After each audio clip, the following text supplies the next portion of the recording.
श्री छत्रपति शिवाजी राज्य विचार मंच અને શ્રી છત્રપતિ શિવાજી સરકારી મંડળી લિમિટેડ દ્વારા શરૂ કરાયેલ પસ્તીદાન વિદ્યાદાનના મહાયજ્ઞ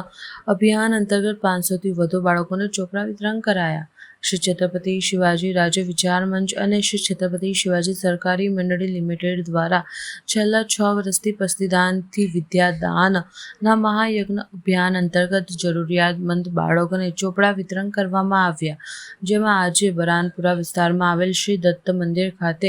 કાર્યક્રમનું આયોજન કરવામાં આવ્યું હતું। આજના સમયમાં બાળકોનું ભણતર ખૂબ જ મોંઘું બની ગયું હોય તેવામાં જરૂરિયાતમંદને બાળકોને ચોપડા વિતરણ કરવામાં આવ્યા હતા। આ કાર્યક્રમમાં શ્રી છત્રપતિ શિવાજી સરકારી મંડળી લિમિટેડના અધ્યક્ષ ગૌરવ પડવેના હસ્તે બાળકોને ચોપડા વિતરણ કરવામાં આવ્યું હતું। छत्रपति शिवाजी सहकारी मंडल लिमिटेड તેમજ छत्रपति शिवाजी राज्य विचार मंचना संयुक्त उपक्रमे पस्तीदानथी विद्यादाननो जे कॉन्सेप्ट लीधेलो छे घणा वर्षोथी आ चाले छे ते कार्यने यशस्वी जो आगळ वधाववानुं कोईए कार्यने सहकार आप्यो छे ते आपनी मीडियानो ने तेनी जोड़े संस्कारी नगरी वडोदरानी माता बहनोनो तो जे पस्तीनुं महत्व समजती होय छे ए पस्तीथी पोताना गृहिणी पोताना दैनिक जीवन माटेनी उपयोगी वस्तु माटे करती होय छे पण ए पस्ती वर्ष दरमियान भेगी करेली आवा उमदा कार्य माटे आपे छे तेवी बहनोनो हूँ आभार व्यक्त करूँ छूँ कि तेमनाथी आ बनता बाळकोने मददरूप थाय छे अने तेनी ज जोड़े आपनो मीडियानो भी पुनः एक बार आभार व्यक्त करूँ छूँ कि ते लोको सुधी आ जागरूकता पहोंचाडी छे। तेना ज भागरूपे दर वर्ष करता आ वर्षे बी चोपड़ा माटेनी लेवा माटेनी बाळकोनी संख्यामां धरखम वधारो थयेलो छे।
Thank you.